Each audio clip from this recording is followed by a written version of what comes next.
ആകാശവാണി.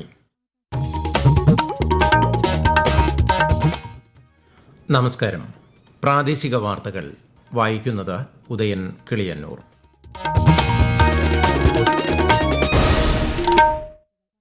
പ്രധാന വാർത്തകൾ. 93ാമത് ശിവഗിരി തീർത്ഥാടനത്തിന് തുടക്കമായി. ശ്രീനാരായണ ഗുരുവിന്റെ പ്രബോധനങ്ങൾ പ്രചോദനമായി എന്നും തുടരുമെന്നും ഉപരാഷ്ട്രപതി CP രാധാകൃഷ്ണൻ.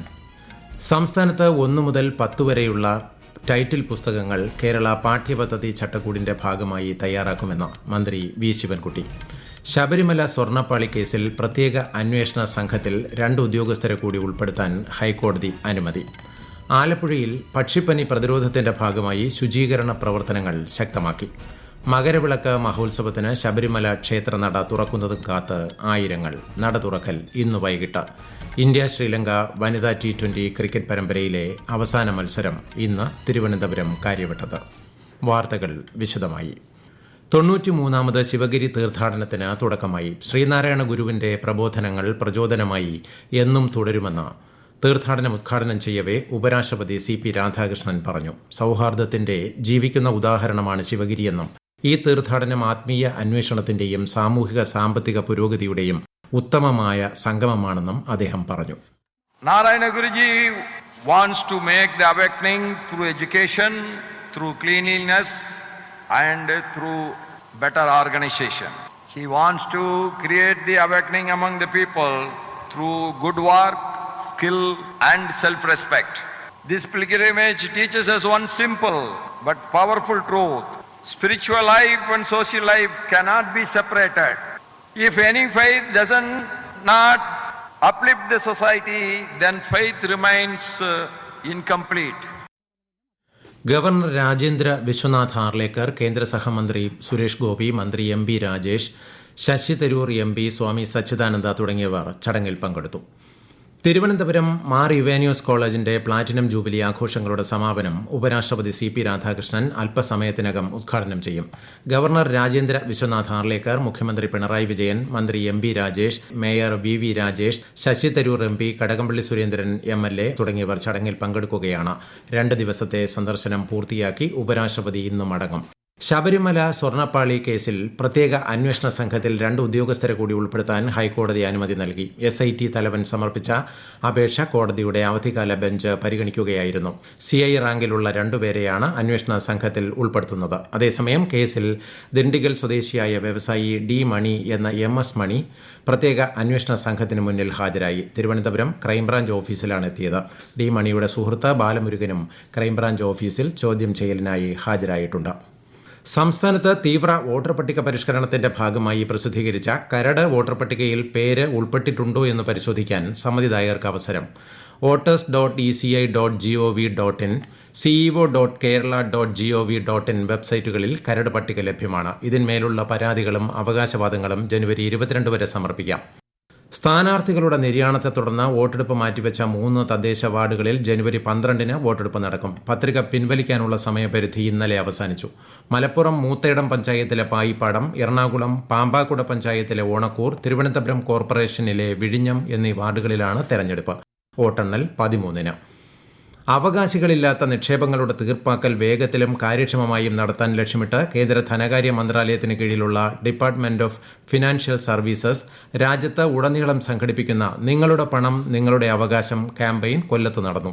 8ഓളം പേർക്ക് ക്ലെയിം സെറ്റിൽമെന്റ് സർട്ടിഫിക്കറ്റ് കൈമാറി. കേന്ദ്ര സർക്കാരിന്റെ ഈ ശ്രമം ഏറെ പ്രയോജനപ്പെട്ടതായി നിക്ഷേപത്തിന്റെ അവകാശം വീണ്ടെടുത്ത കൊല്ലം സ്വദേശി ദീപു ആകാശവാണി വാർത്തകളോട് പറഞ്ഞു. കേരള ഗ്രാമീൺ ബാങ്കിൽ ഒരു അക്കൗണ്ട് ഉണ്ടായിരുന്നു. എന്റെ ഓർമ്മയിൽ അത് 2008 ടൈമിലായിരുന്നു എനിക്ക് ഒരു അക്കൗണ്ട് ഉണ്ടായിരുന്നു. അപ്പൊ അന്ന് എന്റെ കുറച്ച് ട്രാൻസാക്ഷൻസ് ഒക്കെ അത് വഴി നടന്നായിരുന്നു. ജോലിയുടെ ഭാഗമായി പുതിയ അക്കൗണ്ട് എടുക്കേണ്ടി വന്നു. അപ്പോൾ ട്രാൻസാക്ഷൻസ് മൊത്തം അങ്ങോട്ട് മാറി. അപ്പോൾ ആക്ച്വലി സെയിം ഈ ഒരു അക്കൗണ്ട് എന്റെ ഓർമ്മ പോലും ഇല്ലായിരുന്നു. അപ്പോൾ ഇതൊരു ഗവൺമെന്റിന്റെ നല്ലൊരു ഇനിഷ്യേറ്റീവ് ആണ്. ബാങ്കിൽ നിന്നുള്ള ഫോളോ അപ്പ് നല്ല ഫോളോ അപ്പ് ഉണ്ടായിരുന്നു. ലാസ്റ്റ് 1 മന്ത് ആയിട്ട് അവർ റെഗുലർലി ഫോളോ അപ്പ് ചെയ്തു. സംസ്ഥാനത്ത് 1 മുതൽ 10 വരെയുള്ള 597 ടൈറ്റിൽ പുസ്തകങ്ങളും 11ാം ക്ലാസ്സിലെ 39 ടൈറ്റിൽ പാഠപുസ്തകങ്ങളും കേരള പാഠ്യപദ്ധതി ചട്ടക്കൂടിന്റെ ഭാഗമായി തയ്യാറാക്കുമെന്ന് മന്ത്രി V. ശിവൻകുട്ടി. ചരിത്രം, രാഷ്ട്രമീമാംസ, സാമൂഹിക ശാസ്ത്രം എന്നീ 3 പുസ്തകങ്ങൾ കൂടി കേരളം സ്വന്തം നിലയിൽ പ്രസിദ്ധീകരിക്കുമെന്നും അദ്ദേഹം അറിയിച്ചു. ഹയർ സെക്കൻഡറി 1-ാം വർഷ പാഠപുസ്തകങ്ങൾ ജനുവരി അവസാനം പ്രകാശനം ചെയ്യുമെന്നും വിദ്യാഭ്യാസ മന്ത്രി വാർത്താസമ്മേളനത്തിൽ വ്യക്തമാക്കി. സംസ്ഥാന സർവകലാശാലകളിലെ സ്ഥിരം ഗവേഷണ വിദ്യാർത്ഥികൾക്കായുള്ള CM റിസർച്ച് സ്കോളർഷിപ്പ് വിതരണം നാളെ. തിരുവനന്തപുരം സർക്കാർ വനിതാ കോളേജിൽ നടക്കുന്ന പരിപാടി മന്ത്രി R. ബിന്ദു ഉദ്ഘാടനം ചെയ്യും. 2025 ജനുവരി ബാച്ചിന്റെ ആദ്യ ഗഡു സ്കോളർഷിപ്പ് തുകയാണ് വിതരണം ചെയ്യുന്നത്. കടുത്തുരുത്തി മുൻ MLA PM മാത്യു അന്തരിച്ചു. കരൾ രോഗത്തെ തുടർന്ന് പാലായിലെ സ്വകാര്യ ആശുപത്രിയിൽ ചികിത്സയിലായിരുന്നു. സംസ്കാരം നാളെ ഉച്ചയ്ക്ക് നടക്കും. 1991 മുതൽ 1996 വരെ കടുത്തുരുത്തി നിയമസഭാ മണ്ഡലത്തെ പ്രതിനിധീകരിച്ചിട്ടുണ്ട്. ഈ വാർത്തകൾ ആകാശവാണിയിൽ നിന്ന്. ആകാശവാണി വാർത്തകളും വാർത്താ അധിഷ്ഠിത പരിപാടികളും all India radio news Thiruvananthapuram YouTube ചാനലിലും all India radio news Thiruvananthapuram Facebook പേജിലും AIR ന്യൂസ് _ തിരുവനന്തപുരം ഇൻസ്റ്റഗ്രാം അക്കൌണ്ടിലും @AIR ന്യൂസ് _ TVM X ഹാൻഡിലും ലഭ്യമാണ്. ചെങ്ങന്നൂരിലെ ABVP പ്രവർത്തകൻ വിശാലിനെ കൊലപ്പെടുത്തിയ കേസിൽ എല്ലാ പ്രതികളെയും മാവേലിക്കര അഡീഷണൽ സെഷൻസ് കോടതി വെറുതെ വിട്ടു. കേസിലെ 19 പ്രതികളും ക്യാമ്പസ് ഫ്രണ്ട് പ്രവർത്തകരാണ്. 2012 ജൂലൈ 16 വിശാൽ കൊല്ലപ്പെട്ടത്.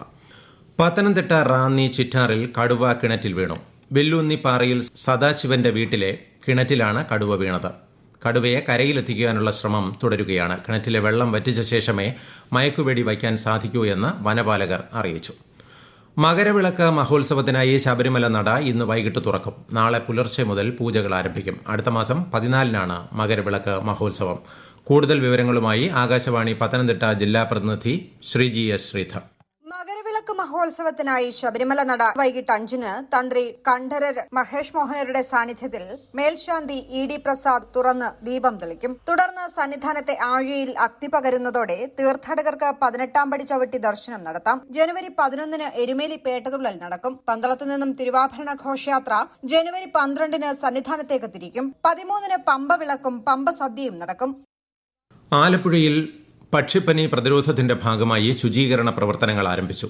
പക്ഷികളെ കൊന്നൊടുക്കിയ സ്ഥലങ്ങളിലാണ് ശുചീകരണം നടക്കുന്നത്. ജില്ലയിൽ 3 സ്ഥലങ്ങളിൽ നിന്നുകൂടി സാമ്പിളുകൾ ശേഖരിച്ച് പരിശോധനയ്ക്ക് അയച്ചിട്ടുണ്ട്. അതേസമയം പക്ഷിപ്പനി ബാധയെ തുടർന്ന് കോഴിയിറച്ചിക്ക് നിയന്ത്രണം ഏർപ്പെടുത്തിയതിൽ പ്രതിഷേധിച്ച് ഇന്ന് ഹോട്ടലുകൾ അടച്ചിട്ട് സമരം നടക്കുകയാണ്. സംസ്ഥാനതല ഹരിതം പദ്ധതിക്ക് കോഴിക്കോട്ട് തുടക്കമായി. ജില്ലാ പഞ്ചായത്ത് പ്രസിഡന്റ് മില്ലി മോഹൻ ഉദ്ഘാടനം നിർവഹിച്ചു. Cheruvadi government higher secondary NSS യൂണിറ്റിന്റെ നേതൃത്വത്തിൽ പുഞ്ചപ്പാടത്ത് ഞാറ് നട്ടു. ആകാശവാണി കോഴിക്കോട് ജില്ലാ പ്രതിനിധി നസീർ ബാബു തയ്യാറാക്കിയ റിപ്പോർട്ട്. അത്യുൽപാദനശേഷിയുള്ള ഉമ, മഹാരാഷ്ട്രയിലെ പരമ്പരാഗത ഇനമായ നസർബാത്തി എന്നീ ഇനങ്ങളാണ് യൂണിറ്റ് കൃഷിക്കായി തെരഞ്ഞെടുത്തത്. നെല്ലിനങ്ങളുടെ ജീൻ ബാങ്കർ ചെറുവയൽ രാമൻ നിർദ്ദേശപ്രകാരം വയനാടൻ യുവകർഷകൻ പ്രസീദ് ബത്തേരിയിൽ നിന്നാണ് നസർബാത്ത് വിത്ത് കൈപ്പറ്റിയത്. ഉമയും നസർബാത്തും ഇടകലർത്തി NSS ആശയങ്ങളുടെ ഫോമാറ്റിലൂടെ ആവിഷ്കരിക്കാൻ തയ്യാറെടുക്കുകയാണ് വിദ്യാർത്ഥികൾ. നെൽകൃഷിക്കാവശ്യമായ സാങ്കേതിക സഹായം കോഴിക്കോട് ജില്ലാ agriculturist and farmers social welfare cooperative society നൽകും. ഇന്ത്യ ശ്രീലങ്ക വനിതാ T20 ക്രിക്കറ്റ് പരമ്പരയിലെ അവസാന മത്സരം ഇന്ന് തിരുവനന്തപുരത്ത് നടക്കും. കാര്യവട്ടം ഗ്രീൻഫീൽഡ് സ്റ്റേഡിയത്തിൽ രാത്രി 7 മണിക്കാണ് മത്സരം. 5 മത്സരങ്ങളടങ്ങിയ പരമ്പരയിൽ ഇന്ത്യ 4-0 മുന്നിലാണ്. കേന്ദ്ര യുവജനകാര്യ കായിക മന്ത്രാലയം, മേര യുവഭാരത് കണ്ണൂർ എന്നിവയുമായി ചേർന്ന് യുവജനങ്ങൾക്കായി സംഘടിപ്പിച്ച യങ് ലീഡേഴ്സ് ബൂട്ട് ക്യാമ്പ് സമാപിച്ചു. സാമൂഹ്യ വികസന പ്രക്രിയകളിൽ യുവജനങ്ങളെ പ്രാപ്തരാക്കുന്ന രീതിയിലുള്ള പരിശീലനമാണ് ക്യാമ്പിൽ ക്രമീകരിച്ചത്. അവസാന ദിവസം യൂത്ത് മോക്ക് പാർലമെന്റും സംഘടിപ്പിച്ചു. 2025 ലോകവേദിയിൽ ഇന്ത്യയുടെ ഉയർച്ചയിലെ ഒരു നിർണായക അധ്യായമായിരുന്നു. വിശാലമായ അന്താരാഷ്ട്ര ക്രമത്തിന്റെ ഭാവി രൂപപ്പെടുത്തുന്ന വ്യക്തിത്വമായി പ്രധാനമന്ത്രി നരേന്ദ്രമോദിയെ ലോകം ഉറ്റുനോക്കിയതിന് 8 കാരണങ്ങളാണുള്ളത്. US താരിഫുകൾക്കെതിരെ സ്ഥിരതയുള്ള കവചം, 8.2% വളർച്ച, ഓപ്പറേഷൻ സിന്ദൂർ തുടങ്ങിയവയിലൂടെ ലോകം ഇന്ത്യയെ വീക്ഷിച്ചു. പ്രധാന വാർത്തകൾ വീണ്ടും. 93ാമത് ശിവഗിരി തീർത്ഥാടനത്തിന് തുടക്കമായി. ശ്രീനാരായണ ഗുരുവിന്റെ പ്രബോധനങ്ങൾ എന്നും പ്രചോദനമായി തുടരുമെന്ന് ഉപരാഷ്ട്രപതി CP രാധാകൃഷ്ണൻ. സംസ്ഥാനത്ത് 1 മുതൽ 10 വരെയുള്ള ടൈറ്റിൽ പുസ്തകങ്ങൾ കേരള പാഠ്യപദ്ധതി ചട്ടക്കൂടിന്റെ ഭാഗമായി തയ്യാറാക്കുമെന്ന് മന്ത്രി V. ശിവൻകുട്ടി. ശബരിമല സ്വർണ്ണപ്പാളി കേസിൽ പ്രത്യേക അന്വേഷണ സംഘത്തിൽ 2 ഉദ്യോഗസ്ഥരെ കൂടി ഉൾപ്പെടുത്താൻ ഹൈക്കോടതി അനുമതി. ആലപ്പുഴയിൽ പക്ഷിപ്പനി പ്രതിരോധത്തിന്റെ ഭാഗമായി ശുചീകരണ പ്രവർത്തനങ്ങൾ ശക്തമാക്കി. മകരവിളക്ക് മഹോത്സവത്തിന് ശബരിമല ക്ഷേത്രനട തുറക്കുന്നതും കാത്ത ആയിരങ്ങൾ. നട തുറക്കൽ ഇന്ന് വൈകിട്ട്. ഇന്ത്യ ശ്രീലങ്ക വനിതാ T20 ക്രിക്കറ്റ് പരമ്പരയിലെ അവസാന മത്സരം ഇന്ന് തിരുവനന്തപുരം കാര്യവട്ടത്ത്. പ്രാദേശിക വാർത്തകൾ കഴിഞ്ഞു. അടുത്ത വാർത്താ പ്രക്ഷേപണം 12:50.